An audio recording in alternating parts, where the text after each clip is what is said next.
نحمده ونصلي على رسوله الكريم اما بعد فاعوذ بالله من الشيطان الرجيم بسم الله الرحمن الرحيم رب اشرح لي صدري ويسر لي امري واحلل عقدة من لساني يفقهوا قولي۔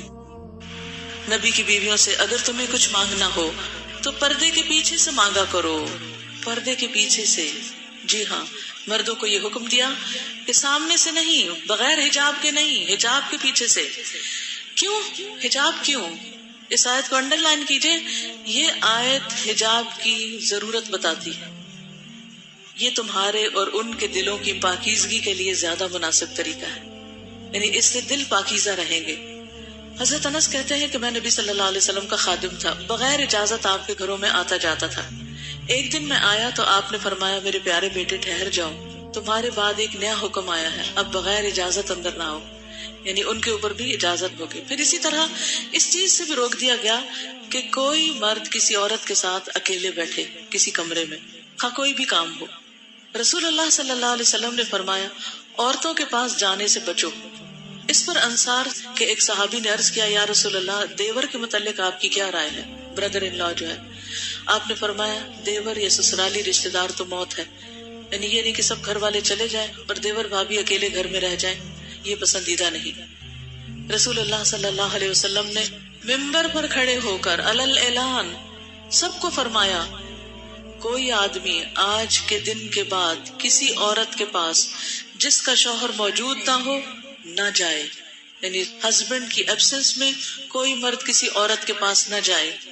ہاں اگر اس کے ساتھ ایک یا دو آدمی ہو تو پھر حرج نہیں، کیونکہ بعض اوقات کام ہوتا ہے، ضرورت ہوتی ہے، بعض اوقات میڈیکل ریزنز ہوتی ہیں، بعض اوقات کورٹ کے مسائل ہوتے ہیں، یا کوئی بزنس ہوتا ہے جس میں مشورہ مشاورت کی ضرورت ہوتی ہے۔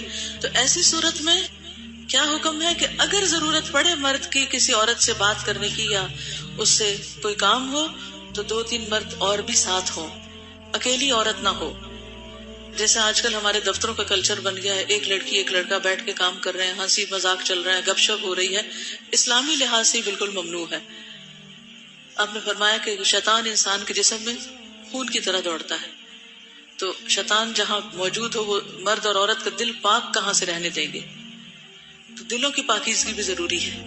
ذالکم اطہر لقلوبکم وقلوبہن، یعنی کوئی یہ نہیں کہہ سکتا کہ ہم کون سا کوئی برا کام کر رہے ہیں، کیونکہ انسان بظاہر اچھا کام کرتے ہوئے بھی اگر اپنے دل پہ پھر قابو نہ رکھ سکے اور انجام کار میں کہیں برا کر بیٹھے تو پہلے سے ہی حد بندی کر دی گئی، سد ذریعہ کر دیا گیا کہ جس ذریعے یا جس راستے یا جس دروازے یا جس ونڈو سے حرام تک انسان جاتا ہے وہ ونڈو بند کر دی جائے۔ آپ بچوں کے ساتھ ایسا نہیں کرتے کہ اگر آپ نے کوئی ایسی چیز رکھی ہو کہ جس میں آپ کو ڈر ہو کہ ہاتھ ڈالیں گے یا خلل اندازی کریں گے تو آپ کیا کرتے ہیں؟ دروازہ ہی بند کر دیتے، لاک کر دیتے، چیز کو اوپر رکھ دیتے جہاں ان کا ہاتھ ہی نہ پہنچے۔ تو یہی چیز یہاں کی گئی ہے کہ چیز کو دور کر دو تاکہ پریشانی نہ اٹھانی پڑے۔ اگر ازواج مطہرات کے دلوں کی پاکیزگی کے لیے زیادہ بہتر ہے تو پھر عام لوگوں کی دلوں کی پاکیزگی کا کیا حال ہوگا؟ کیا عام لوگ ان سے زیادہ پاکیزہ ہیں؟ تو پردے کا اصل مقصد کیا ہے؟ قلب و نظر کی طہارت اور عصمت و عزت کی حفاظت، کیونکہ عورت کی عزت و عصمت بہت قیمتی ہے، عورت بہت پریشیس ہے، وہ مردوں کے لیے کھلونا نہیں۔ میری بیٹیاں جب چھوٹی تھی اور ان کو میں نے حجاب کروانے کے لیے کہا تو میں نے ان کو ایک مثال دی کہ جیسے سویٹ چیز کے اوپر مکھیاں آتی ہیں تو اگر مکھی کو بیٹھنے دیا جائے تو کیا ہوگا؟ گندی ہو جائے گی، وہ چیز کھانے کے قابل نہیں رہے گی، بیکار ہو جائے گی۔ تو اسی طرح ایک عورت جو ہوتی ہے نا بہت سویٹ چیز ہوتی ہے، اور مردوں کی نگاہیں جو نا مکھیوں کی طرح ہے، تو آپ نے اپنے اوپر نہیں بیٹھنے دینی، آپ نے اپنے آپ کو ان سے بچا کے رکھنا ہے۔ بس صرف اتنی بات تھی، بات سمجھ میں آ گئی کہ ہاں واقعی ہم کیوں اپنے اوپر مردوں کو نگاہیں ڈالنے دیں۔